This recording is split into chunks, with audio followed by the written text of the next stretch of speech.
संगठन वाले चैप्टर का अगला टॉपिक अधिकार अंतरण रिवाइज करते हैं। पहली बात तो ये है कि अधिकार अंतरण का अर्थ क्या होता है। अपने अधीनस्थों को निश्चित सीमाओं के भीतर कार्य करने का अधिकार प्रदान करना अधिकार अंतरण कहलाता है। निश्चित सीमाओं के भीतर शब्द को हमें ज़रूर इम्पोर्टेंस देनी है, क्योंकि अधिकार अंतरण में जो अधीनस्थ होता है उसको लिमिटेड सीमित अधिकार मिलते हैं, सीमित कार्य मिलते हैं और उन सीमाओं के भीतर भीतर अपने उन कार्यों को से कंप्लीट करना होता है। अब अधिकार अंतरण के तत्व क्या होते हैं? Actually there are 3 elements of delegation of authority. अधिकार अंतरण के 3 तत्व हैं। कौन कौन से? अधिकार, उत्तरदायित्व और जवाबदेही। बहुत बार इनकी परिभाषा भी वो हमसे पूछ लेते हैं। अधिकार का मतलब अधिकार वह वैधानिक शक्ति जिसके माध्यम से एक अधिकारी अपने अधीनस्थों को आदेश निर्देश देता है। उत्तरदायित्व सौंपे गए कार्य को पूरा करने का कर्तव्य उत्तरदायित्व कहलाता है। और जवाबदेही जब अंत में काम पूरा हुआ है या नहीं हुआ है इसकी जवाबदेही जो है वो उत्तरदायित्व कहलाती है। देखिए अधिकार अंतरण में क्या होता है, जो अधिकारी है, जो बॉस है, वो अपने अधीनस्थ को किसी काम से संबंधित कुछ अधिकार प्रदान करता है, उस काम से संबंधित जो जिम्मेदारी है वो प्रदान करता है। लेकिन वो काम पूरा होगा या नहीं होगा, या हुआ या नहीं हुआ, इसकी जवाबदेही अधिकारी के पास ही रहती है। यहाँ पर इस पेज से हमें क्या याद रखना है? अधिकार अंतरण की परिभाषा और इसके कितने तत्व होते हैं। अभी दोबारा से परिभाषा देखते हैं इन तीनों तत्वों की। अगर पहले नोट कर ली थी तो बहुत अच्छी बात है, नहीं नोट करी तो फटाफट नोट कर सकते हैं। वह वैधानिक शक्ति जिसके माध्यम से एक अधिकारी अपने अधीनस्थों को आदेश निर्देश देता है। वैधानिक शक्ति क्यों? क्योंकि बाय वर्च्यू ऑफ पोजीशन, जो व्यक्ति का पद है संगठन में उसके वजह से उसको वो अधिकार प्राप्त होते हैं। फिर सौंपे गए कार्य को, जो काम किसी भी व्यक्ति को दिया गया है उसको पूरा करने की जो उसकी ड्यूटी है, उसका कर्तव्य है, वह उसका उत्तरदायित्व कहलाता है। और काम पूरा हुआ या नहीं हुआ, इस प्रश्न का उत्तर जवाबदेही कहलाता है। जो व्यक्ति इस प्रश्न का उत्तर देगा जवाबदेही उसी की होगी। अधिकार अंतरण के अंतर्गत जो अधिकारी होता है, जो बॉस होता है, जब वो अपने अधीनस्थ को हैंडओवर करता है तो वो किसी काम से संबंधित कुछ अधिकार देता है, किसी काम से संबंधित कुछ उत्तरदायित्व प्रदान करता है, लेकिन जो जवाबदेही का बक्सा है वो अधिकारी अपने पास ही रखता है। यही चीज़ें अभी हमने डिस्कस करी हैं। ये बात आपको अपने दिमाग में रखनी है, बैठानी है। अधिकार अंतरण का दायरा बहुत सीमित होता है, केवल 2 स्तरों तक होता है, अधिकारी और अधीनस्थ तक। अधिकारी अधीनस्थ को देता है, अधिकार देता है, उत्तरदायित्व लेता है, लेकिन जवाबदेही उसी की ही बनी रहती है। ये अपने दिमाग में आपको बात रखनी है बेटा। तो क्या है अधिकार अंतरण? एक बार फटाफट दोबारा से डेफिनेशन रिवाइज करते हैं, फिर इसके महत्व पर आते हैं।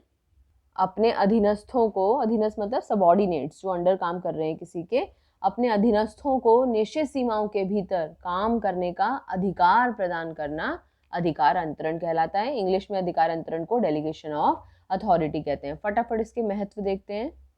अधिकार अंतरण के महत्व को याद करने के लिए हम उसको 3 एंगल से देखेंगे। कर्मचारी को क्या फायदा होता है, अधिकारियों को उससे क्या फायदा होता है अधिकार अंतरण से, और पूरे संगठन को अधिकार अंतरण से क्या फायदा होता है।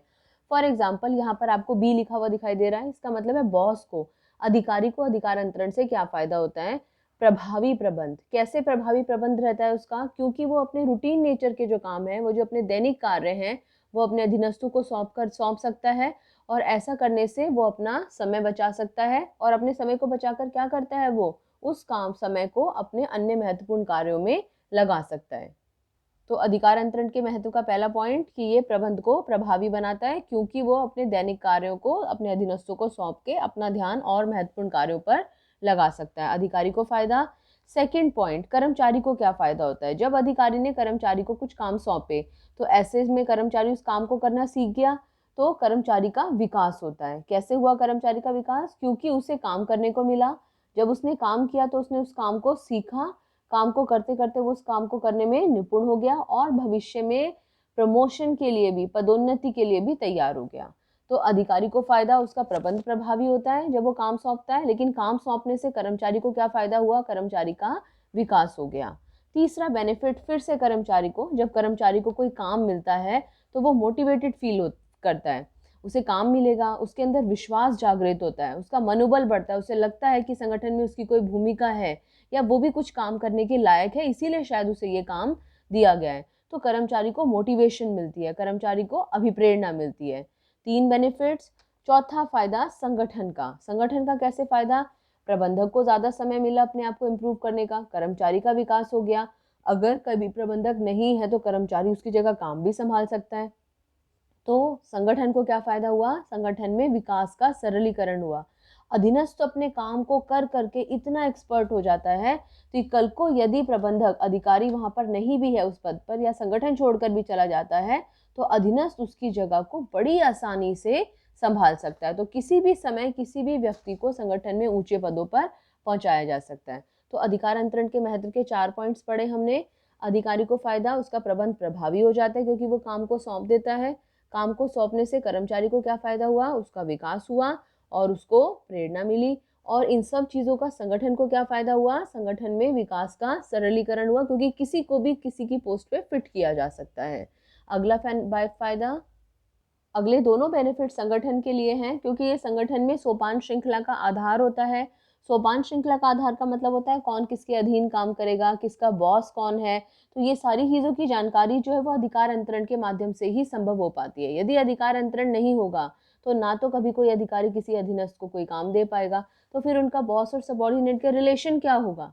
इसलिए सोपान श्रृंखला का आधार ही अधिकार अंतरण होता है। कोई भी संगठन बिना अधिकार अंतरण के नहीं चल सकता, कभी नहीं चल सकता। और लास्ट पॉइंट, समन्वय। कोऑर्डिनेशन बहुत अच्छे से होता है पूरे संगठन में। कोऑर्डिनेशन, समन्वय की कोई कमी नहीं होती। कार्यों में समन्वय होता है, विभागों में समन्वय होता है, व्यक्तियों में समन्वय होता है। क्यों? क्योंकि अधिकार क्लियर है, उत्तरदायित्व क्लियर है, जवाबदेही क्लियर है, किसी भी काम की कोई लीपापोती नहीं होती और हर कार्य में स्पष्टता होती है। जब भी कभी कहीं पर भी समन्वय वाला पॉइंट आए, आपने कहना है कार्यों में समन्वय, व्यक्तियों में समन्वय, विभागों में समन्वय। कि इस, अगर सपोज हम अधिकार अंतरण की बात करें तो अधिकार अंतरण के कारण विभिन्न कार्यों में, व्यक्तियों में और विभागों में समन्वय बनाया जा सकता है। आप नियोजन की बात करें तो नियोजन के कारण विभिन्न विभागों में, व्यक्तियों में और कार्यों में समन्वय बनाया जा सकता है। तो इसी प्रकार से आपको उनका एक्सप्लेनेशन लिखना है, छोड़ना कुछ नहीं है। तो अधिकार अंतरण के महत्व के 6 पॉइंट्स फटाफट दोबारा से रिवाइज करते हैं। इसे कैसे याद करेंगे? ये बॉस है, ये कर्मचारी है। बॉस को क्या फायदा? उसका प्रभावी प्रशासन होता है। कर्मचारी को क्या फायदा? वो कहते हैं अरे हमारा तो विकास होता है और हम अभी प्रेरित होते हैं और हमारा समन्वय बेहतर होता है, क्योंकि हमने कहा था व्यक्तियों का समन्वय भी होता है, विभागों का भी होता है। तो ये पॉइंट हम किसी के लिए भी ले सकते हैं, हमने इसको कर्मचारी में डाल दिया। तो कर्मचारी को 3 फायदे, हमारा विकास होता है, हम प्रेरित होते हैं, हमारा समन्वय बेहतर होता है। संगठन को 2 फायदे, एक तो संगठन में सोपान श्रृंखला का आधार होता है ये, और दूसरा पॉइंट, संगठन का विकास होता है, विकास का सरलीकरण होता है, आसानी से किसी को भी किसी के पोस्ट पर बिठाया जा सकता है। तो ये सारे के सारे अधिकार अंतरण के महत्व के पॉइंट हैं। क्वेश्चन जरूर आता है, चाहे अधिकार अंतरण के महत्व का क्वेश्चन आए, चाहे विकेंद्रीकरण के महत्व का क्वेश्चन आए। जो सैम्पल प्रैक्टिस पेपर्स हैं, क्वेश्चन पेपर है सीबीएसई सैम्पल पेपर जो डिस्कस किया हुआ है, उसका लिंक भी शेयर किया है नीचे डिस्क्रिप्शन बॉक्स में, वहाँ से देख सकते हैं आप।